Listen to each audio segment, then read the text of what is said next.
ERP is just a technology, and technology cannot solve all of the problems. Even if you have the state of the art selection implementation, you might still run into issues unless you have the governance processes that is going to maintain the integrity of your ERP implementation once the implementation is done. So, what are those top 10 processes requiring governance to maintain ERP implementation integrity in 2023? That's what we are going to discuss in this video.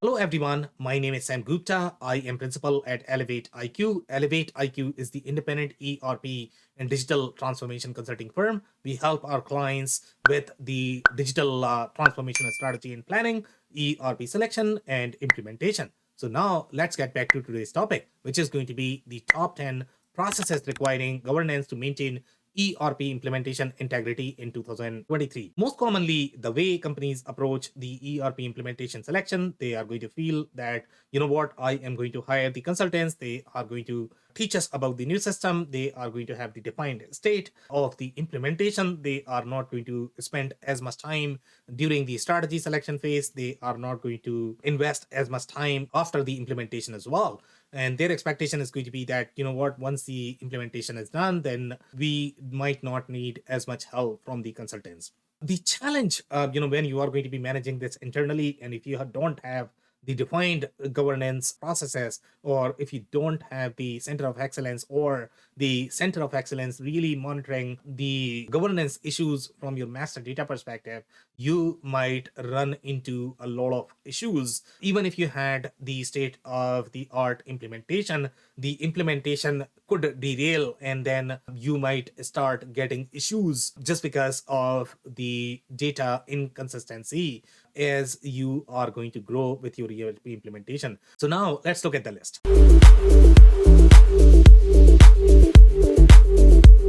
Number 10 on our list is the replenishment strategies. And this is going to be which SKUs are make to order versus make to stock, how to model them appropriately. So when you look at the replenishment strategies, sometimes companies are going to feel, you know what, I may have a very thin line in terms of what is make to stock, what is make to order. Sometimes they might not understand these processes properly, and they might configure based on their understanding or limited understanding of the new system. When you are going to configure your make to stock items as make to order, and sometimes these things are not as crystal clear in general. There is a very thin line and gray area in terms of what is going to be make to order, what is going to be make to stock, and there's going to be a lot of judgment involved. But if you are going to be mixing these two, then you are going to have a lot of issues with respect to your lead times, the way you are going to be tracking your processes across your planning horizon. Then you are going to be taking a lot of shortcuts. You are going to have a lot of ad hoc arrangements.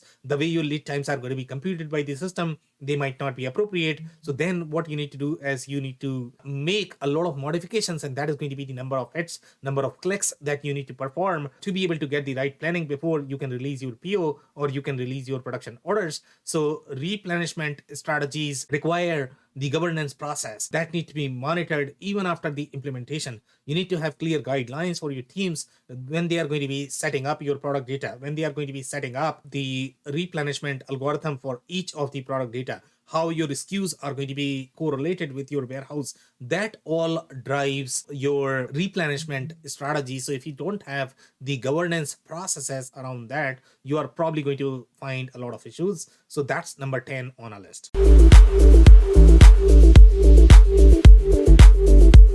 Now, number 9 on our list is the warehouse versus warehouse locations. And this requires deeper understanding of the ERP data model as well. Sometimes companies understand that, sometimes they don't. Sometimes some user understand that, the other users may not understand that. So you are going to have the mixing of the model. There may not be clear identity of what is a warehouse and what is a warehouse location.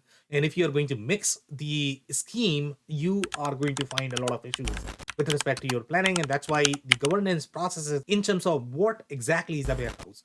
How do you define a warehouse?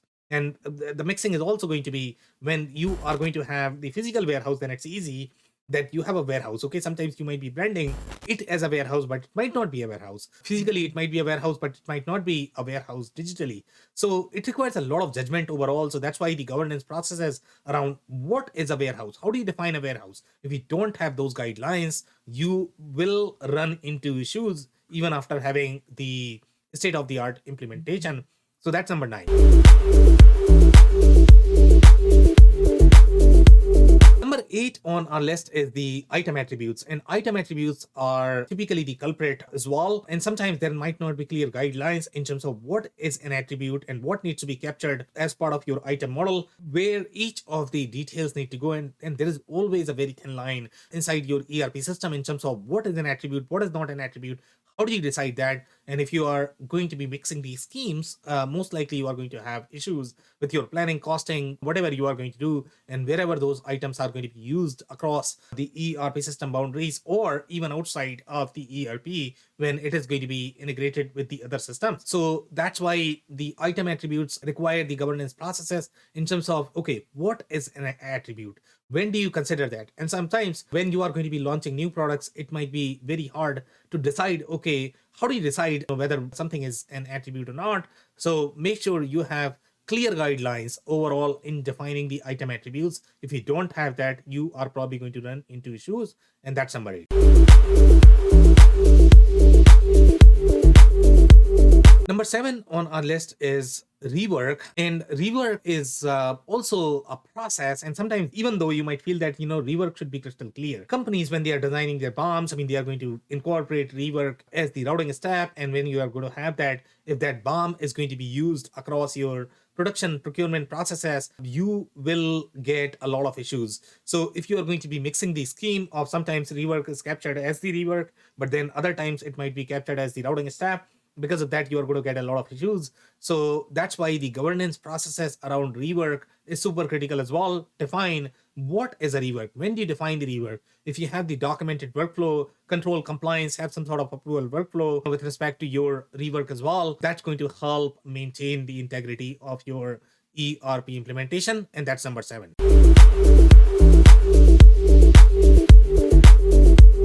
Number 6 is the revision number. And revision number could be all over the place with respect to your data model, with respect to your ERP model. Sometimes you are going to capture this as the separate revision. Sometimes you are going to have multiple names inside your revision number. Sometimes the common product model is going to be shared depending upon the skill set of the user who may be using the products. So again, this goes back to your training, compliance, governance. You need to be watching for some time, at least for the 6 months, how teams are doing this. When you have a new hire, you need to watch them for some time, how they are defining the products. You need to have clear guidelines in terms of what is the revision number, in what circumstances are you going to capture this as the revision number.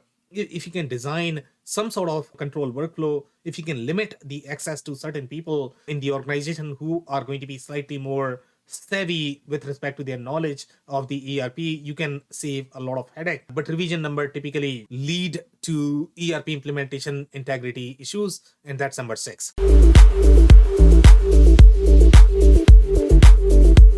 Number 5 on our list is bombs. And bombs drive a lot of governance issues as well in terms of defining, okay, what is going to be a work order versus what is going to be a routing step? Or how do you draw the line between your engineering bomb versus your production bomb?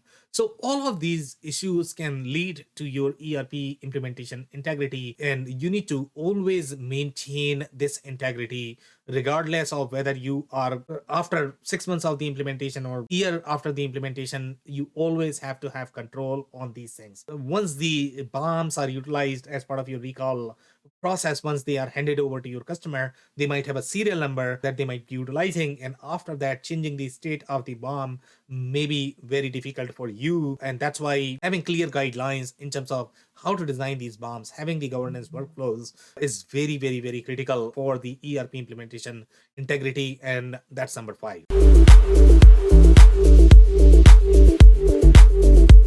Number 4 on our list is unit of measures, and unit of measures drive pretty much everything. Sometimes companies might not take unit of measures as seriously. They might design the unit of measures as separate SKUs, or they might design them as the drop down options on the form, because that is how technical folks understood how the unit of measure, or that's how your requirements may be defined.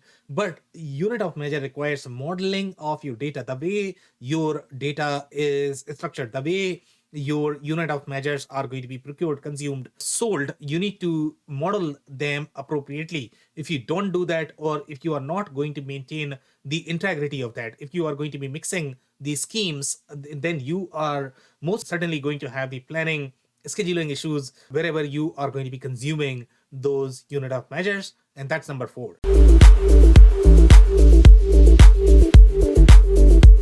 Number 3 on our list is the SKU numbers. And you need to have clear guidelines with respect to your SKU numbers as well. What you can put in these SKU numbers. The best thing to do for you is going to be use the auto-generated SKU numbers, because that's typically easier overall from the maintenance perspective. They are not subject to debate. What you can put inside the SKU number, what you cannot put inside the SKU number. If you are going to have the legacy systems, they might not be able to support the automated generation of the SKU number, or even if they have the automated generation utility, that might not be connected with your SKU number. It might be slightly external. You might be using an add-on or utility to be able to generate the automated numbers, but that might not be able to enforce the SKU numbers on the product master itself. So typically we see a lot of issues because of that. And then the other issues that you are going to have overall with respect to your SKU numbers is going to be how to model these SKU numbers for your variants, the configurable inventory that you are going to have. So you are going to get a lot of issues because of that. So SKU numbers definitely require governance after you have implemented your ERP,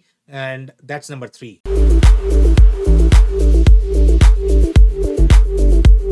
Now, number 2 on our list is the vendor master. And vendor master is, you are going to have a lot of issues overall with respect to vendor master, because that is going to be the most frequently updated. The other things such as your unit of measures, item attributes, etc. may not be updated as frequently, but vendor master, depending upon how many vendors you have in your process, a lot of people are going to be involved in maintaining your vendors.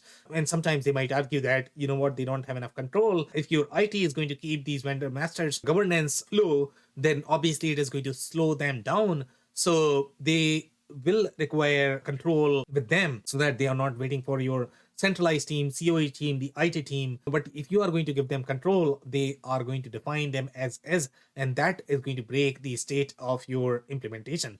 The most common issues that we see with respect to vendor is going to be how your ship tos are captured versus how your vendors are captured. And sometimes you are going to capture vendors as your ship to, or vice versa, or you don't have the parent account for your vendor, or if your vendors are also going to be your customers, or they are going to be employees. All of these decisions will drive your planning. They are going to drive the implementation. That's why the vendor setup requires the governance process. Make sure you have that, and that's number 2.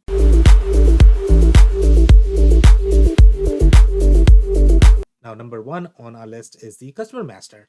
And customer master goes through similar issues as your vendor master, but depending upon which is more complex for you, whether it is going to be your customer master or the vendor master. Sometimes some companies have millions of customers, they might not have as many vendors. In other cases, they might have millions of vendors, but they might not have as many customers, depending upon what is more complex for you. But each of them are going to drive the complexity. You are going to have similar issues when you are going to have buying groups. How do you capture buying groups as part of your customer master model? If you don't know that, and if you are going to simply assume that this is how you sort of set up, but that might not be aligned with the ERP data model, then you are going to get a lot of planning issues later on.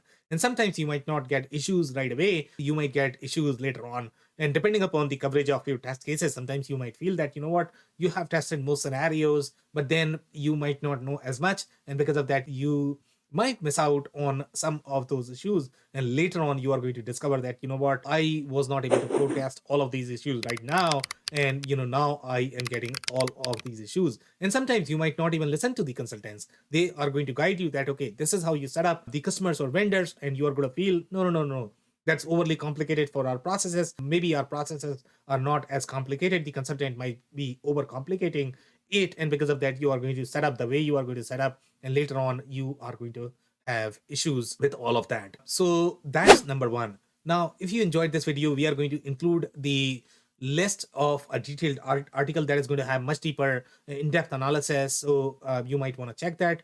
This podcast is also available in audio form on Apple, Google, and Spotify. So check that out.